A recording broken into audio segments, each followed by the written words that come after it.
We're going to get into the nitty-gritty of things right now. And this is why people come to innovfestunbound, to hear from the biggest and best brands and corporations in the world.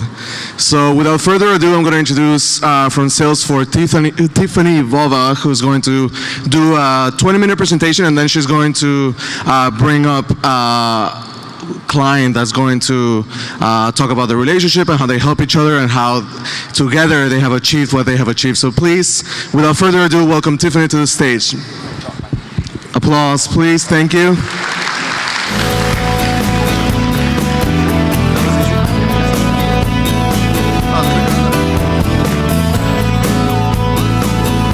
Well, good afternoon, everybody. Oh, can you guys hear me? No. Good afternoon, everybody. Can you hear me now? I can't see you, but I know you're out there. Thank you. So as was mentioned, my name is Tiffani Bova. I am the Global Growth and Innovation Evangelist here at Salesforce. I have the wonderful pleasure of traveling around the world talking about customer experience and how brands are really starting to pivot more towards looking at how can technology actually enable them to get closer, more intimate, and understand their customers in new ways so that they can change the experience that customers have with the brand. So this is a presentation that I will take you through that really helps you think about how can we make customer experience the product, and how consumers and businesses are now making decisions about the technology that they buy, but more importantly, any products and services that you sell, keeping the component of the customer at the center of all the decisions that you make, and how you can actually start to change the DNA and culture of the company to think about the customer first and the technology and potentially even your own product second. So let's start at the beginning. Customers will remember the experience that they have with your brand much longer than they will remember the price that they pay. So now let me give you an example. So how many of you have used Uber somewhere in the world in the last 30 days by raising your hands? So how many of you could actually tell me exactly how much your last Uber ride cost? Okay. So how many of you have had coffee at a Starbucks in the last 30 days? Or even in the last, 2 days? Or in any local coffee shop? How much did you actually spend on that cup of coffee? So what has happened is many people now will use in this service economy somebody like an Uber, somebody like a Starbucks, or anybody that you have locally in country, in region, and you're doing it over an app. You're making decisions on the experience that you have. Is the app easy? Is it frictionless? Can I use the app to pay for things and not have to worry about the currency of the country that I'm in? Will it understand what I need, when I need it, and how I need it? And the answer more and more is becoming yes.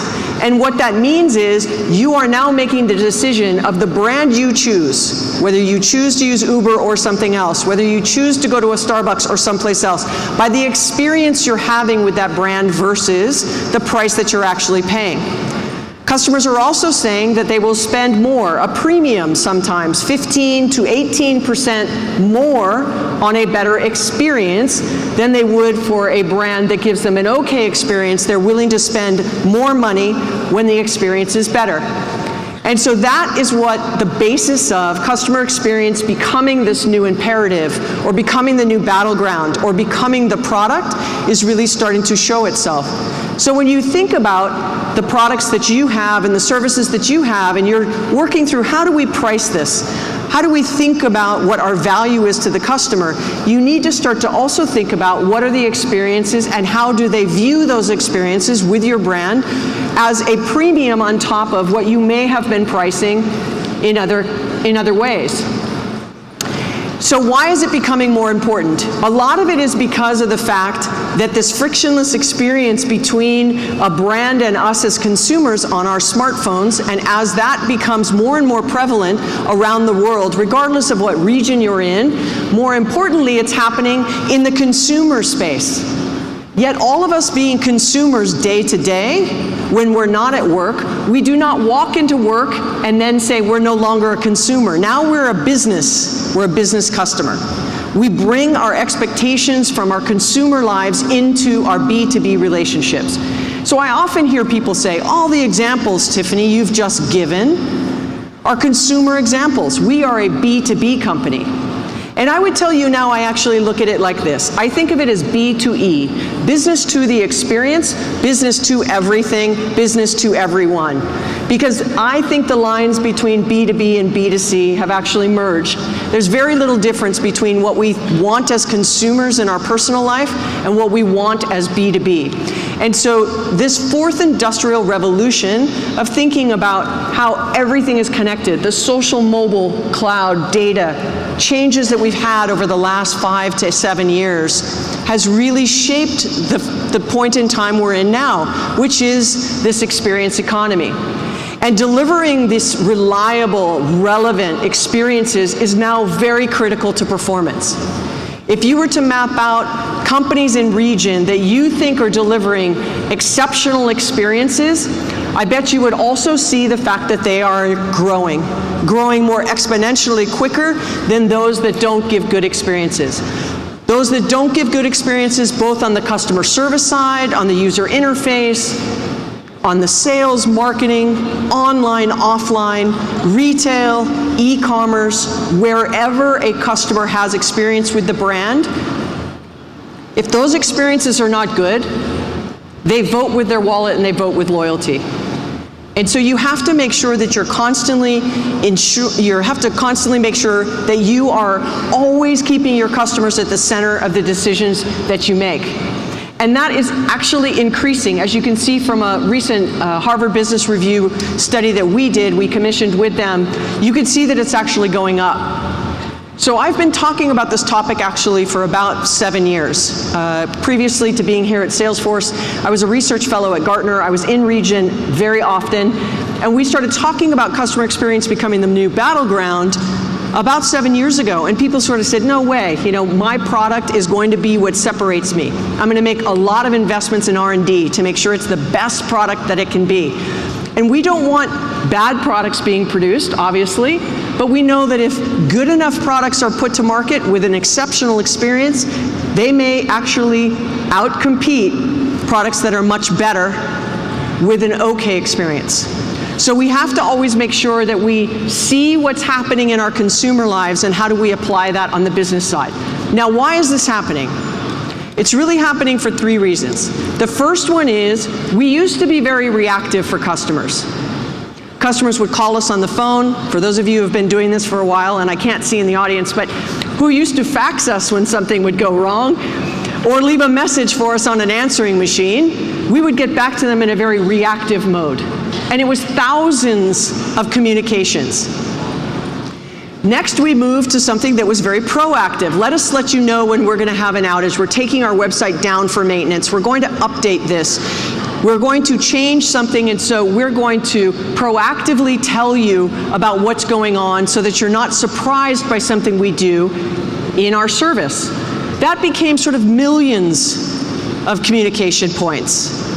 Now we've moved to something that is billions around predictive, anticipating what you're going to want next because of things you've already done historically with us as a brand. So you've bought this, we think you're going to want that. So recommendation engines online as an example, whether you look at an Alibaba or you look at an Amazon, if you're not aware of this, Amazon actually generates about 38% of their total revenue from their recommendation engine, just from that alone, because they're predicting what you're going to want next. And that changed the landscape of everybody else saying, hold on, we've got all this data about our customers. How can we use it to our competitive advantage? Our competitors don't have it, how do we do it? And if any of you are familiar with Mary Meeker, she puts out the Mary Meeker report. It was put out last week. She's one of the managing partners of Kleiner Perkins. And she actually showed how much communication in the 500 million communications are going to actually come from things coming forward. So the challenge we have here is prediction is not only predicting what humans may want from you as a brand, but actually predicting what things are going to want as IoT and IIoT continue to expand. So these expectations of customers, I use customers in quotations because today many of us view customers as human beings, but it may also be things. It could be smartphones, it could be devices, it could be refrigerators and cars, it could be all kinds of access points that are going to happen from an experience perspective. So what happens as a result of this prediction economy, this experience economy, is we have to think about speed. How do we get to where our customers are going before they get there so we can welcome them when they show up? The last thing you want to do is have your customers come, show up to your brand, you not meet their expectation, and they very quickly can leave and go somewhere else. Now, I don't need you to become a Steve Jobs or a Mark Benioff from Salesforce to say, I know where the business is going to be 5 or 10 years from now. But what I need you to know absolutely is, where do you think the business is going to be a quarter from now, a half a year from now, or 12 months from now? What are the things that your customers will want from you? And how do you meet them there so when they show up, they go, oh, they know me, they understand my business, they are anticipating and predicting what I'm going to need next. Customers expect this as table stakes, meaning if you don't have this kind of prediction in your business, they don't think you understand them. And the reason I show this slide, and this slide specifically, goes back to what I was just saying.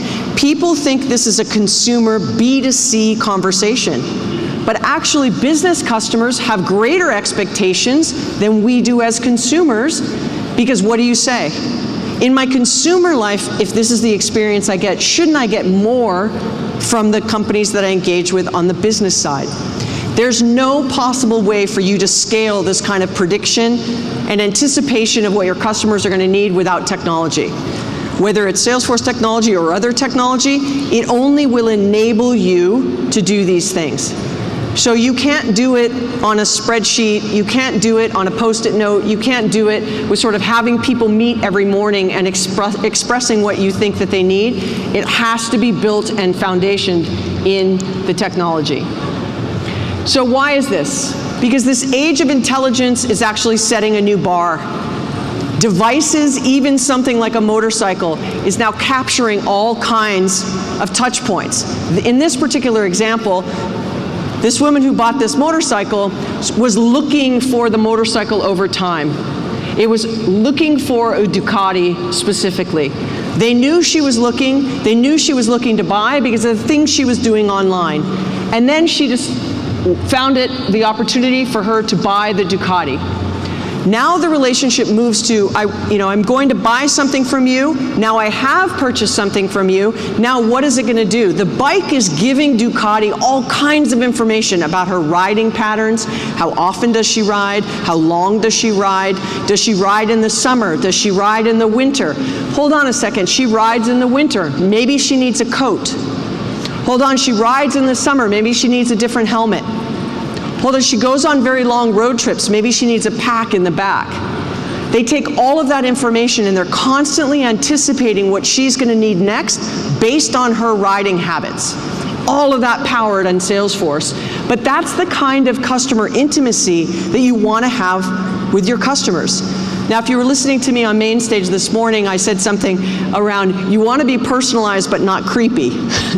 There is a very fine line between knowing what your customers are doing and having them not actually want you to communicate with them about all the things that they're doing, unless they say that that's the kind of relationship they want to have with you.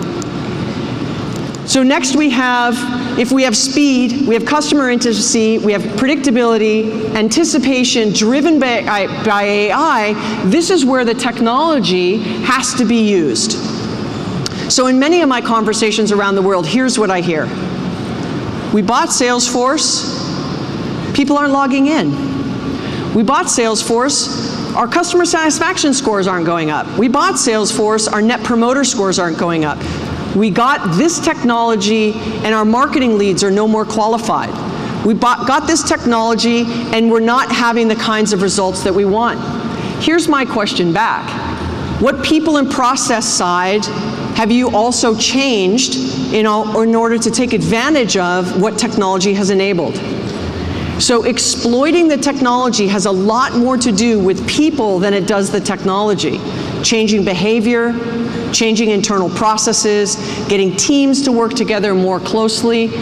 sales, marketing, customer service as an example, IT and the business units, the developers and the salespeople, the founders and customers. As companies get larger, management gets further away from the customer. So using the technology to make sure you understand all the things that are happening. So where does this fall apart? It actually falls apart in this customer experience conversation. That understanding and having visibility into the end-to-end customer experience is important, but ineffective today. Data and systems integrate across platforms, so sometimes by different vendors of technology or within different groups. Sales, marketing, customer service, or product marketing and product management and customer service, or finance. And so those integration points between those various groups is disconnected. And the next is having visibility across all of them to make the right decisions. More importantly, it's not just about visibility across different groups, but it's also in a mobile environment. Making sure that it's anywhere, anytime, people can have access to the information.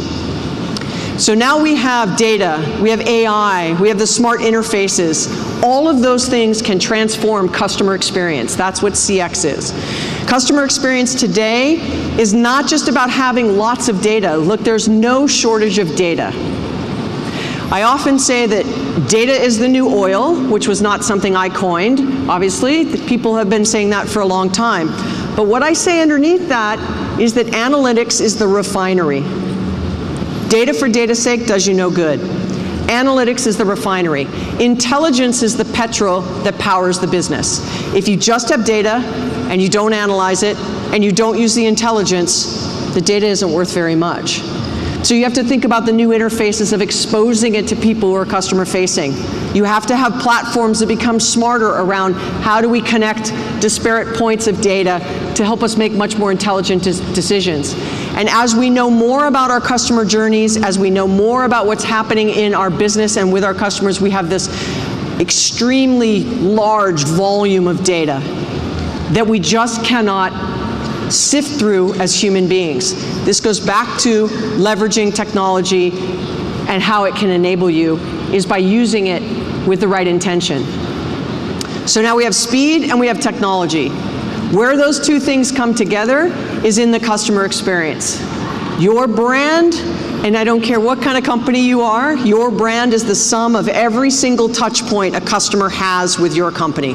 Online, offline, print advertising, phone calls, salespeople, marketing reps, customer service reps, billing, your app, your bot, whatever.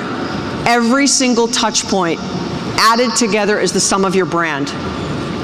So if you have a customer who has a bad experience with customer service, it reflects poorly on their decision to potentially do business with you later.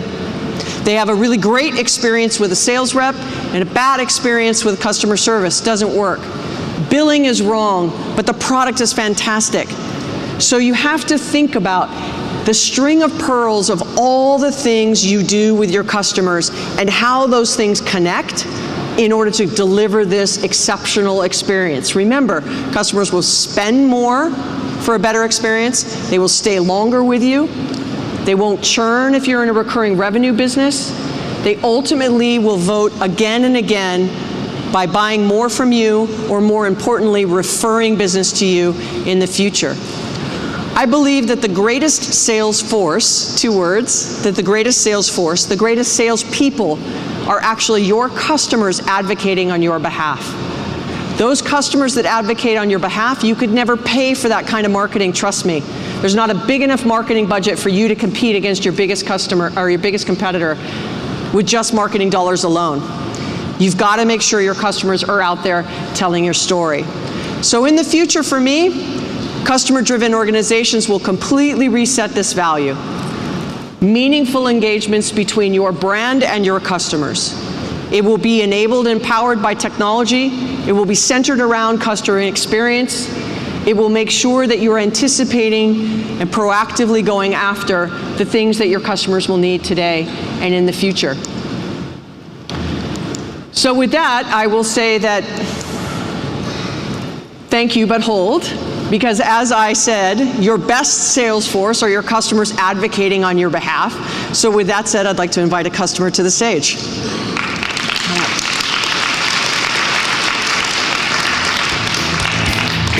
Welcome. These guys are quiet today. We got to wake them up. Afternoon.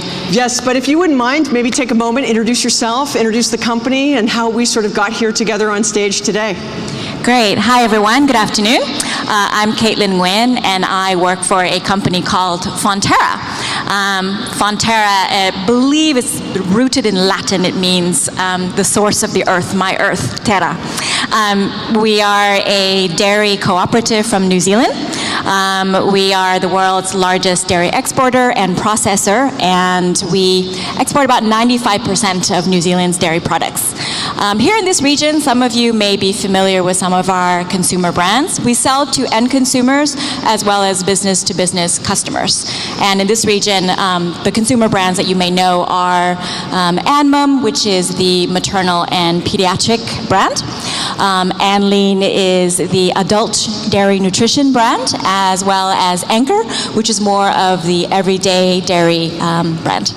And then we've got some other brands. If you're from Australia, you may know Western Star, in this region, Anchor Butter, and some other smaller brands. Excellent. Well, great. Well, so talk us through a little bit. I mentioned about getting predictive with customers, and I know that people really enjoyed my creepy factor comment earlier this morning, and of course got a little chuckle this afternoon as well. But how do you balance, as you have all of these brands, you've got all this customer touch point, all this information and data that you're mining through, how do you engage with your customers in a way that they feel like it's a positive experience for them, and you're not sort of getting on that side of the fence where they feel like you're exploiting the information you know about them? Yeah, I think it boils down to the fact that we really place a lot of importance, and it's very critical for us, we place a lot of importance on the notion of customer experiences, so crafting and delivering customer experiences that serve up a clear utility for the customers, and really express that very clear value exchange. That's the second point. And the third point is really delivering engaging content and experiences that are surprising and delightful. And of course, everything needs to be relevant and timely. So as long as we get those items right, then the notion of creepiness or data or privacy don't really factor in as a problematic area for us in terms of our marketing. Well, so if anybody has questions for either one of us on the panel, you can go to the app, ask the questions. They're going to feed it to us towards the end of this as well. So if you've got anything that you want to ask from mine or from Caitlin, just let us know. But with that, until those start popping up, just go to Slido and enter the question, and then it'll show up for me. But with that, if you think about how I talked about sort of using technology, enabling people, and changing the people process side, how important was that as you started to, maybe you can share a little bit about the journey of trying to get closer to customers and what you've done, and then how technology has potentially powered that. Not from just a Salesforce perspective, obviously, but just in general, and more of the people process side of what you've had to really pull together. Maybe we can sit down. Oh, yeah, sure. Sitting now is good. Yeah, I think you make a really good point about, technology is but an enabler. It is there for us as a tool.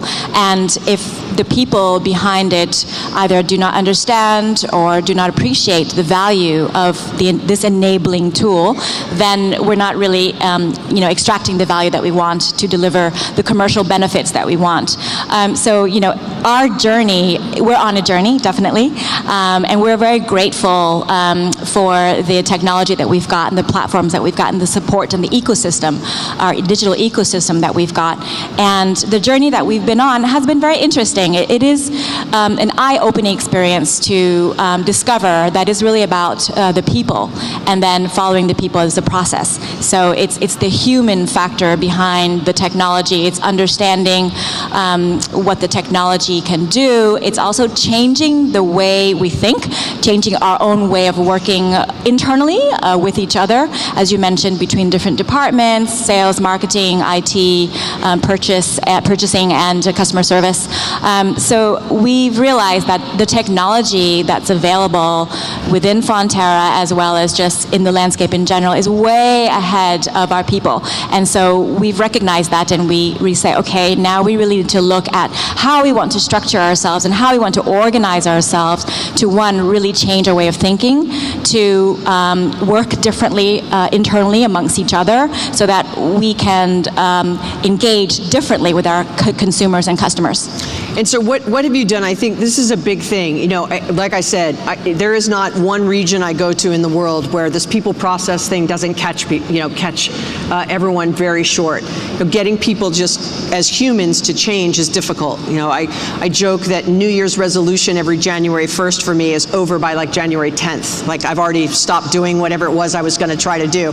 And so that's difficult in our personal life, but in our business life it's even more difficult, right? Because you've got to get an entire company or an entire team to think differently about orienting around the customer or a particular segment. You know, you're very in your broad portfolio. You know, what are the things that you can actually do? So, what are some maybe one or two tips that you could share with the audience on getting the people side for people to adopt technology in new ways to change the way they actually do their job?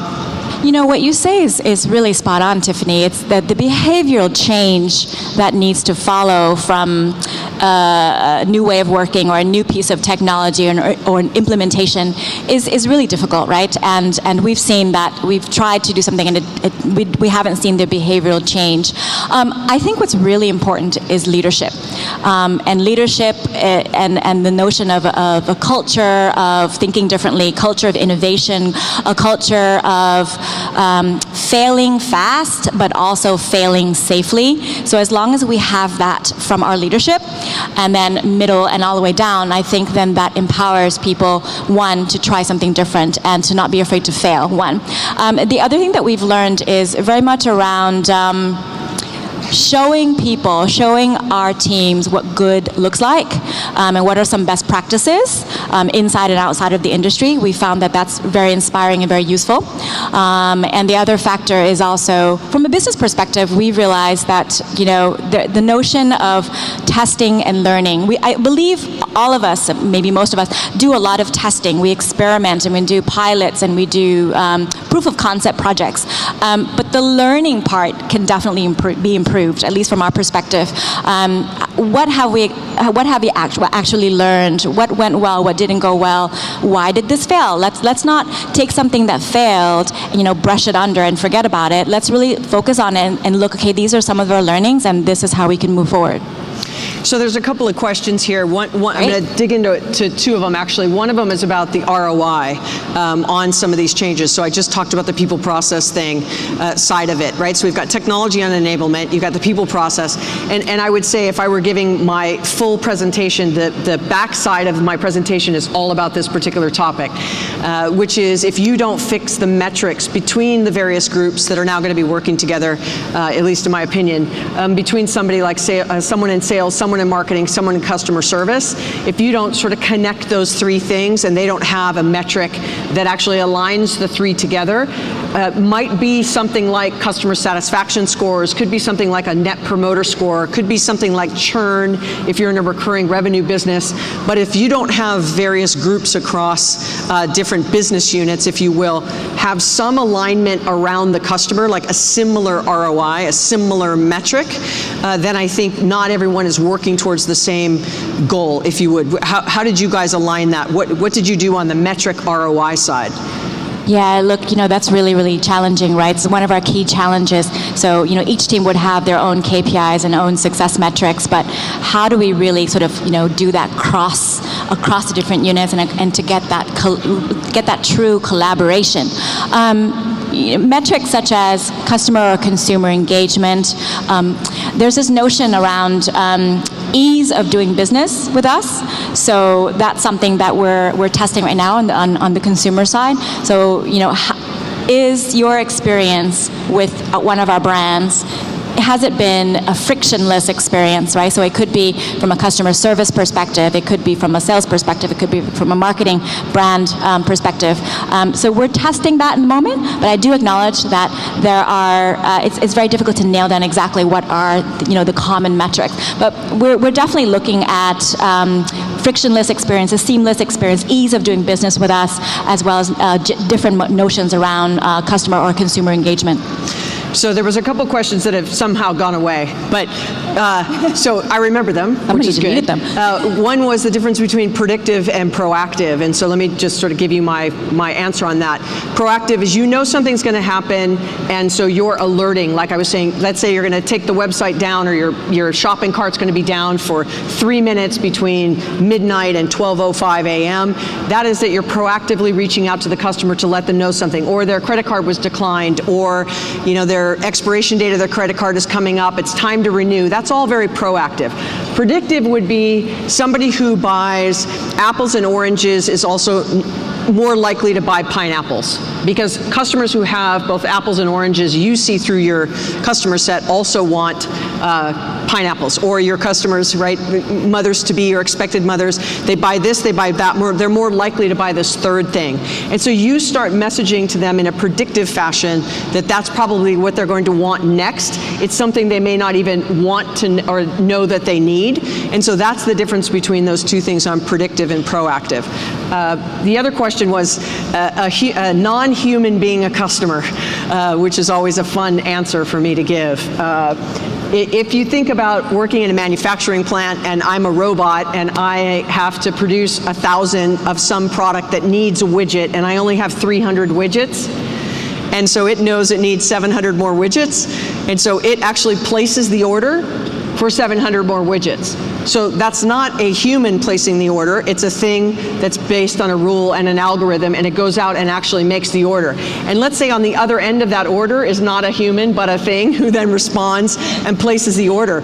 That's a customer. That robot is a customer. That's what I mean by you have non-humans. And just as a point of reference, Gartner has actually predicted that there's going to be multiple billion of customer service calls coming from things by 2020, not humans. So that's what I mean by customer, non-customer. I think, so now we've whipped through those three on the list. But I would just ask one last question to you on what do you think is next, as you've stepped through some of the things I've talked about, what's next for customer experience for you guys? At Fonterra, we're always worried or thinking about, what could be the disruptor to our industry, right? So if we talk about nutrition, we talk about dairy nutrition, and nutrition in general, the next thing would be looking at how do we really be part of our consumers' lives. Really, at Fonterra, we talk about from grass to glass. We talk about the cows and the grass, and we talk about products and services that we have all the way up to quite mature ages. We really consider this. What are the potential disruptors to our industry? Is it about cows? Maybe not. And maybe it's about something else, something more molecular, something more biotech. It's exciting times. Well, excellent. Well, thank you so much. Let's give a hand for Caitlin for joining me today. Thank you. And I'd just like to thank you guys for attending the session, and I look forward to hearing from you either on Twitter or on LinkedIn, and I appreciate your time and attention. Thank you, guys.